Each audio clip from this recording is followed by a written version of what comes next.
Nous allons voir dans ce cours Apache Kafka. Donc, c'est une plateforme qui est destinée pour la distribution des messages entre les applications distribuées et le traitement de ces messages soit en temps réel, soit en batch. Mais avant de voir cette plateforme, nous allons tout d'abord faire un petit rappel de ce que nous avons déjà vu. Nous avons parlé de l'écosystème Hadoop avec ses composants qui sont destinés au traitement des données dans l'ère Big Data. Nous avons vu Hadoop avec ces trois principes ou composants qui sont le Hadoop MapReduce, Hadoop YARN et Hadoop HDFS pour le stockage distribué. Aussi, nous avons vu Hive, HBase et Scoop par exemple. Il y a d'autres plateformes qui sont destinées pour ça, comme par exemple Storm, comme Spark et comme Apache Kafka, qui est l'objectif de cette série de vidéos. Apache Kafka, il entre dans la catégorie des systèmes de messagerie. Les systèmes de messagerie sont responsables des transferts de données entre les applications et il se base, si c'est similaire, il se base sur le concept du fil d'attente des messages. Dans ces fils d'attente, il y aura un stockage qui n'est pas permanent, donc un stockage pendant un certain temps pour que les autres applications puissent les utiliser et les consommer. Et ce stockage-là, il se fait d'une manière asynchrone, c'est-à-dire que le message envoyé par une application sera stocké le temps que notre application vient pour le consommer et l'utiliser. Il y a deux types de systèmes de messagerie. Il y a le système de messagerie point à point et le système de messagerie basé sur le principe du publish subscribe.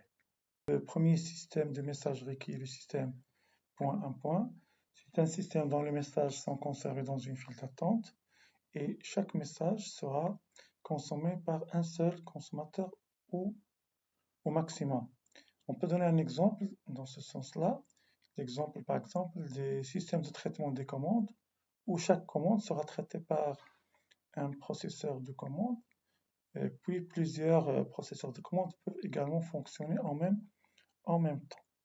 Le deuxième type de système de messagerie, qui est le système basé sur Publish Subscribe, c'est un système dont les messages sont conservés dans un topic sous forme de file d'attente, mais ces messages-là peuvent être consommés par plusieurs consommateurs, par plusieurs applications.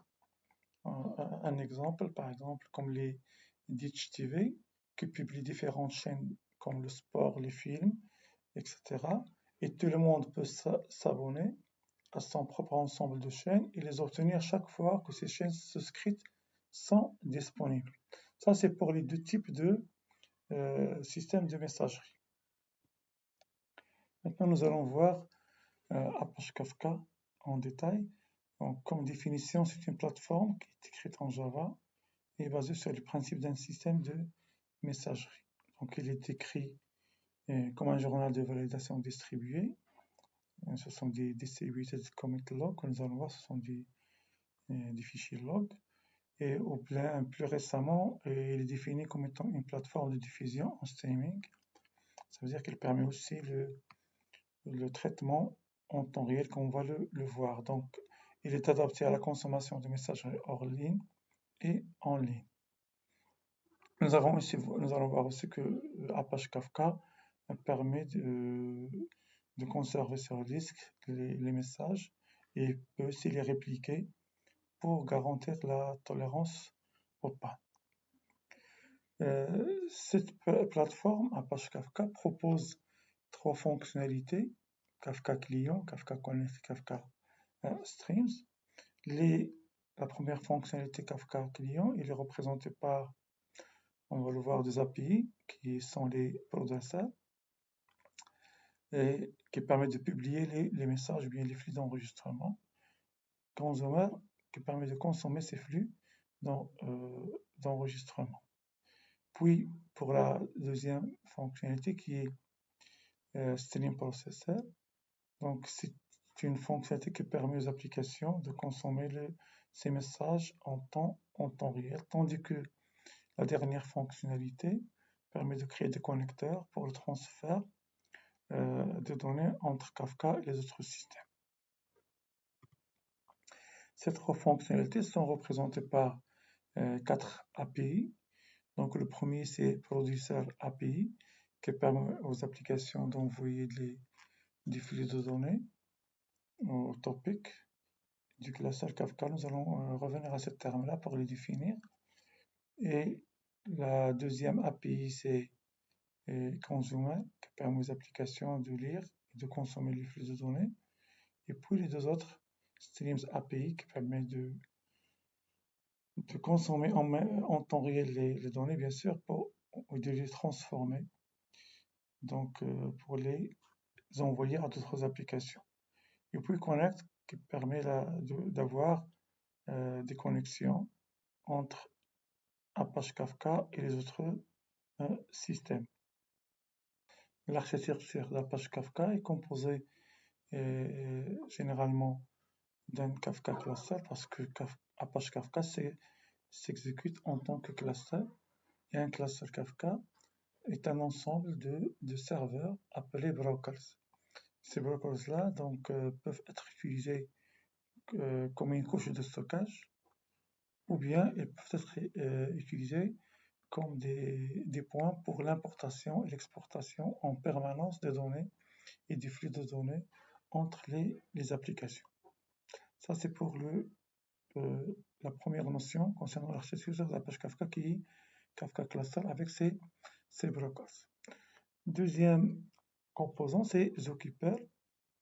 Zookeeper, c'est un service, c'est une application qui permet la synchronisation entre les brokers, parce que ces brokers-là ils sont sans état, donc ils ne gardent pas l'état des messages, l'état par exemple des informations concernant les applications qui produisent les messages et les applications qui consomment les messages. Et du coup, donc, on a besoin d'un système qui permet de garantir cette synchronisation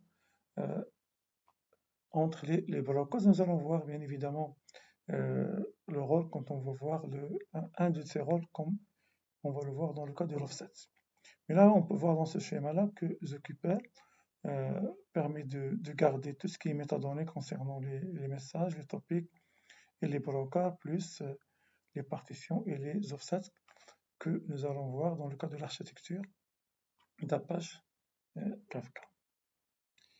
Les autres composants de cette architecture sont les producers et les consommateurs.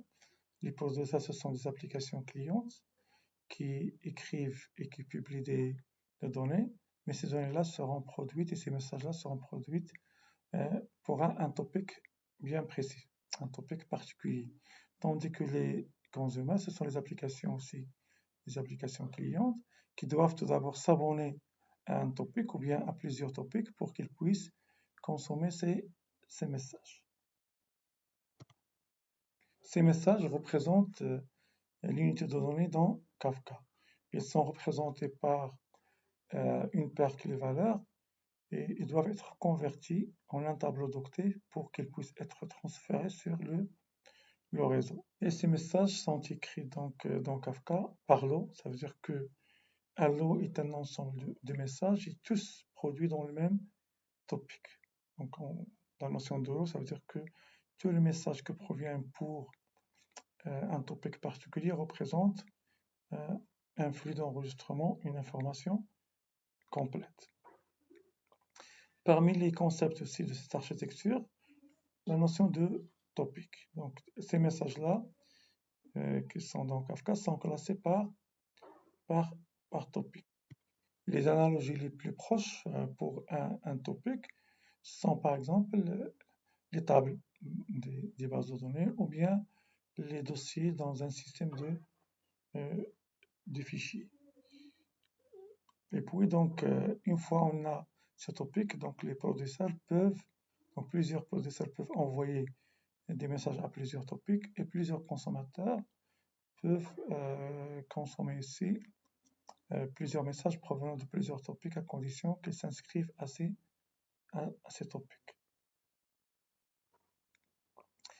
Aussi, donc, ces topics-là sont divisés en plusieurs partitions. Donc, parmi aussi les concepts les plus importants de cette architecture d'Apache Kafka sont les partitions. Et une partition représente un journal de validation ou bien un fichier log que nous allons voir par la suite quand on va voir l'installation et la création des topics.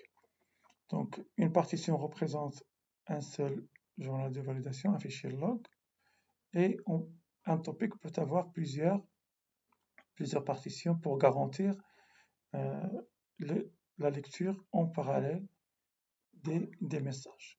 Comme dans cette figure, nous avons un topic qui inclut 4 partitions, la partition 0, 1, 2 et les 3.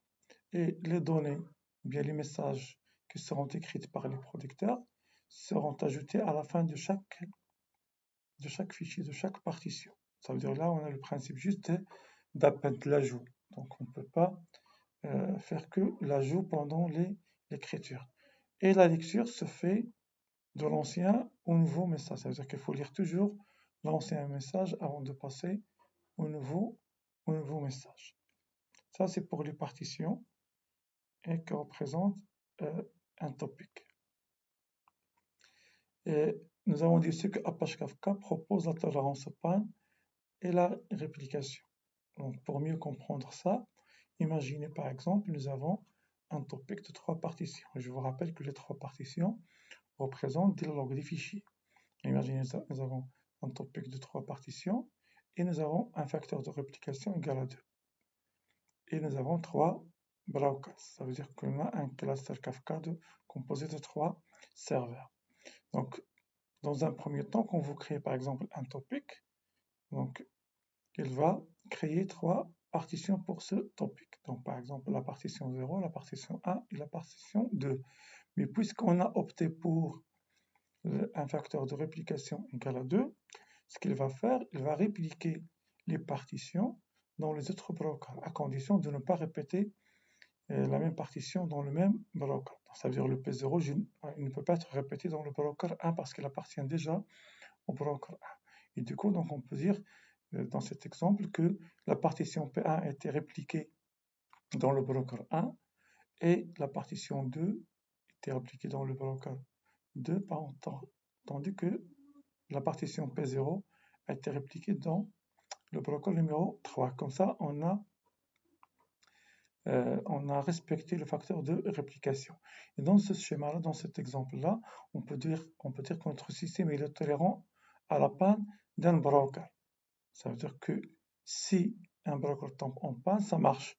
Le système peut répliquer entre les deux systèmes. Sinon, donc c'est par exemple, on a opté ici pour un facteur de réplication égal à 3. Le système n'est pas tolérant à la panne d'un seul broker. C'est-à-dire que tous les 3 brokers doivent toujours être opérationnels. L'écriture de ces partitions et leur réplication se fait par ce qu'on appelle un leader. Le leader, c'est un broker qui est élu parmi les brokers d'un cluster Kafka et c'est lui qui sera propriétaire de la première partition. Par exemple, on va dire que le broker 1, qui est le leader, qui a été élu comme leader du cluster Kafka, il va écrire cette partition dans broker 1.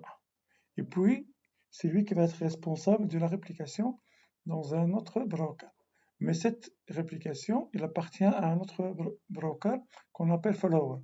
Quand est-ce que ce follower va être opérationnel? Si par exemple le leader tombe en panne. Et là on parle de la tolérance en panne. La réplication sert à la tolérance en panne. Donc si le broker leader tombe en panne, donc le follower va prendre en charge le reste des opérations. Ça, c'est pour le principe de la réplication. Et tous ces concepts-là, on va les voir dans les prochaines vidéos sous forme de TP. Parmi aussi les concepts les plus importants, c'est l'offset. C'est quoi l'offset? C'est une valeur séquentielle que Kafka ajoute à chaque message au fur et à mesure de son production. Par exemple, à la écriture du premier message dans la partition 0, l'offset 0 sera affecté à ce message. À l'arrivée d'un deuxième message, l'offset 1 sera affecté au deuxième message et ainsi de suite. Donc le rôle de ces offsets est très important parce qu'il permet au consommateur de savoir donc quel est le dernier message qui a été consommé par ces derniers. Parce que un consommateur va se connecter pour consommer des messages. Imaginez qu'il a consommé dans la partition 0, de 0 jusqu'à 4. Donc, à la prochaine connexion, il va commencer la consommation à partir de 5. Donc, c'est ça le rôle de l'offset. Mais qui va faire cette opération? Qui va retenir ces offsets-là? C'est Zookeeper. Donc, Zookeeper qui va retenir ces métadonnées, ces informations-là pour informer, une fois le consommateur est connecté, qu'il a déjà consommé les messages de 0 jusqu'à 4, il va commencer à partir de 5. Et là, donc, ces offsets-là permettent à plusieurs applications de consommer les messages du même topic. Ça veut dire que cette première application est en train de consommer le topic composé de 4 partitions. La deuxième application fait de même parce qu'il y a le principe de l'offset. Il permet de garantir que chaque application peut lire en parallèle ces partitions-là tout en retenant les offsets. Ça, c'est le rôle de l'offset. Et un dernier concept de cette architecture, c'est les groupes de consommateurs. Donc les consommateurs travaillent dans le cadre d'un groupe de consommateurs pour qu'ils puissent lire un seul topic. Ça veut dire, pour accélérer un peu le traitement des données, au lieu d'avoir un seul consommateur qui doit parcourir toutes les partitions d'un topic pour lire une information, bien un topic, donc ils sont organisés, ces consommateurs-là, dans un groupe. Comme dans cet exemple, le groupe 1 est composé de trois consommateurs, de 3 applications, et chaque application doit lire une partie de données, de topic. Donc par exemple, nous prenons le consommateur 0, il est en train de lire par exemple la partition 0 d'un seul topic. Le consommateur 2, il est en train de lire 2 partitions, 1 et 2. Et le consommateur numéro 2 est en train de lire maintenant la partition 3 d'un seul topic. Et là, le traitement se fait en parallèle. On aura l'occasion de revenir à cette notion de groupe de consommateurs quand on va voir les stratégies de partition. Mais sachez que il est préférable que chaque consommateur doit appartenir à un groupe de consommateurs pour accélérer le traitement des applications. Voilà, ce que nous allons voir après cette vidéo, nous allons voir l'installation et la configuration d'Apache Kafka sous Windows 10. Et après cette installation, on va découvrir tous ces concepts-là. Donc tout ce qu'on vient de voir, la notion de topic, la notion du cluster, la notion de blocage, la notion de l'offset, des partitions, des groupes de consommateurs, tout ça, il sera détaillé dans des vidéos. Voilà, merci pour votre attention.